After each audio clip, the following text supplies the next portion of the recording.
Hello, Wealth Champions. Welcome to another episode of Trade Talks from the YouTube channel Groove Garden.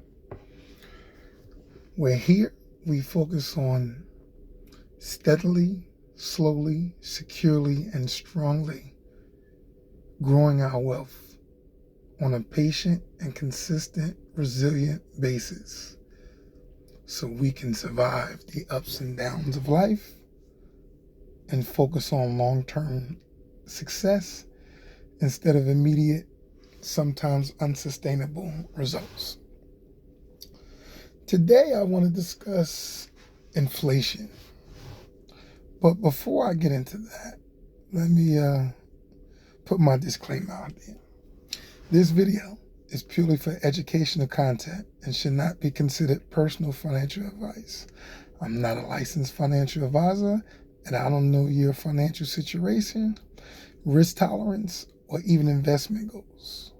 Past performance doesn't guarantee future results.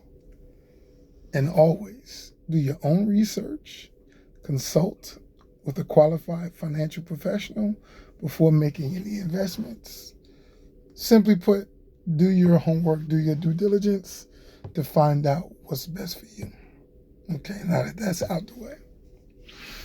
The reason I want to talk about inflation today is because the current climate of things, market's been up and down.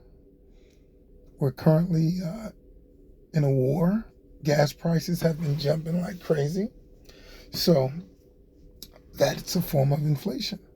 So we see how goods and services can go up based on means beyond our control.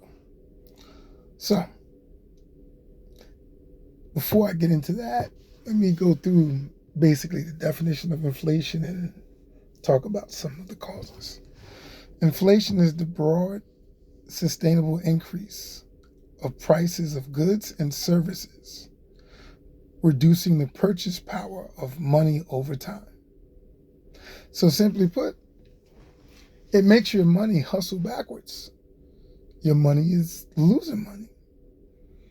It seems like the same. That's why I like to call it the silent tax, because it still is a $100 bill or a $50 bill or a $20 bill or a $5 bill, but it doesn't buy $100 worth of stuff like it did previously. So your $100 may only buy, if we go by the general rule of inflation is 3 to 5%, so your $100 only buys $95 worth of stuff compared to the year before.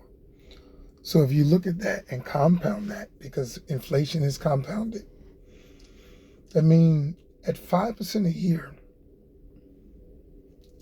basically you do that for 10 years. Your $100 lost $50 worth of purchasing power. And when I realized that, I said, wow, that's crazy. But when you put your money in the shoebox or even the bank or any product for that matter that's not competing with inflation, if your money's not working fast in inflation, you're losing. The federal government targets, like I said, inflation to be 2 to 3%. Lately, it's been a little different. Basically, some of the causes of inflation is it can be excessive demand, too much money chasing for too few goods, rising cost of raw materials and labor, such as the current climate. If gas prices go up, then that means that when you travel, like on an airplane, the fuel prices go up for them, the ticket price has to go up.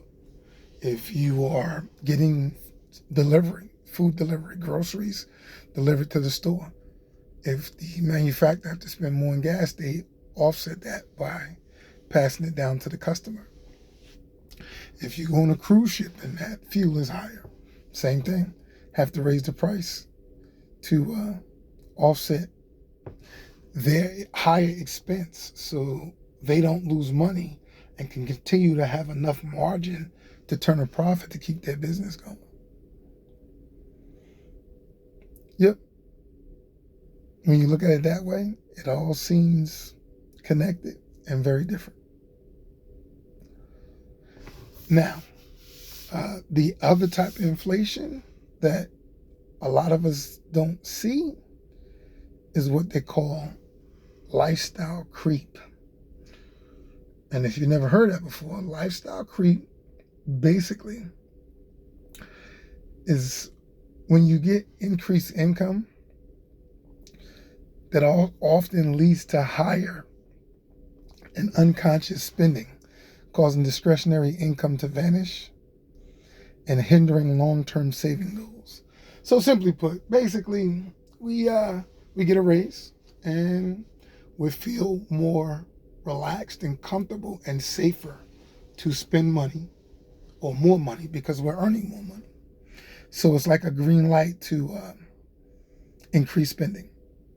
Say, hey, I got a raise, I can spend some more money now. I have more room in the budget. But a lot of times people don't have a budget. They actually don't set it up and have a system. I like what's called the 75-15-10 plan. I made a video about that earlier. You can check it out, which basically states every dollar that comes into your life, you spend up to no more than 75%, and you do that by opening 3 separate accounts. So 75% goes into your checking, 15% goes into your high yield savings, and the other 10% goes into your high yield savings for emergencies.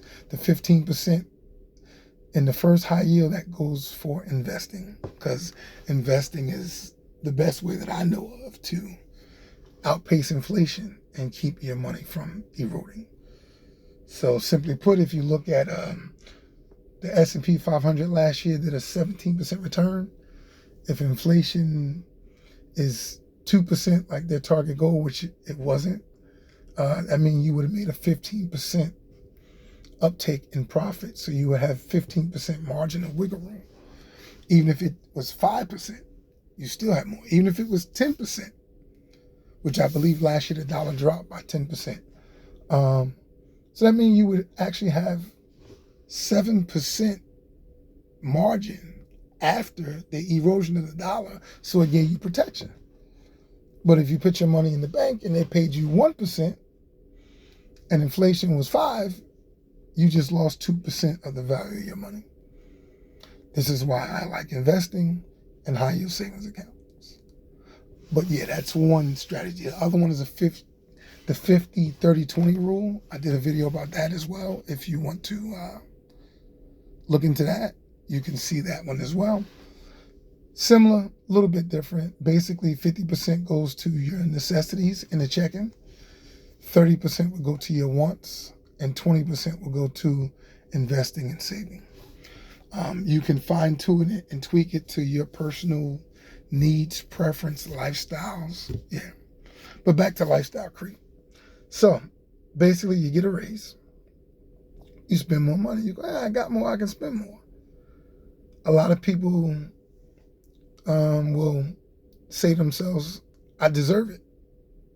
So mentally, they justify it on spending on luxuries or conveniences or whatever for after receiving a raise or new money coming into their life. Sometimes people do it under the duress of, I feel like I'm broke, so I just want to spend some money. You know, it's crazy. That's called vanishing raises. Then sometimes you just want to upgrade. You say, yeah, I got more money. I'm going to buy a new car. I'm tired of this old car. I want a new model. I'm going to get a better apartment.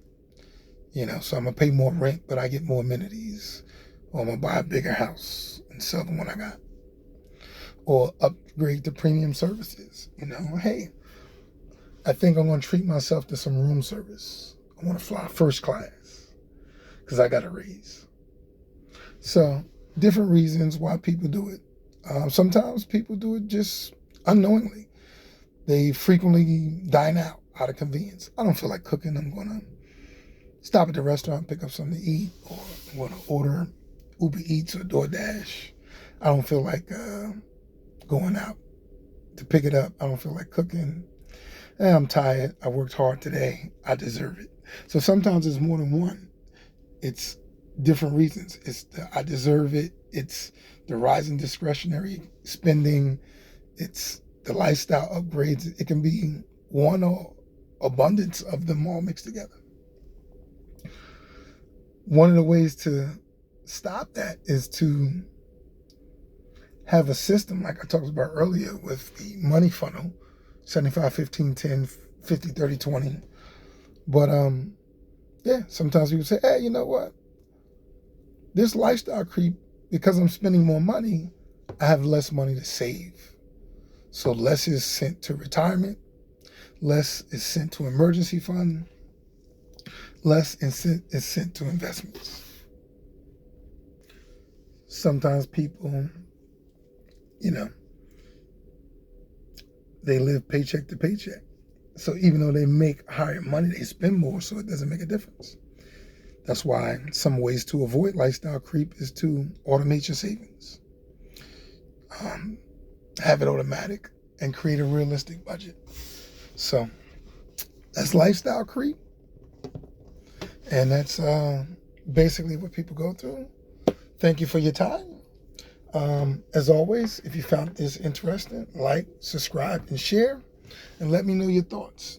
Do you guys ever experience lifestyle creep? Have you ever, basically seen inflation as a tax or a wealth killer? So in the comments, let me know your thoughts. As always, thank you for staying. Appreciate you. And until next time, remember, the rest of your life will be the best of your life.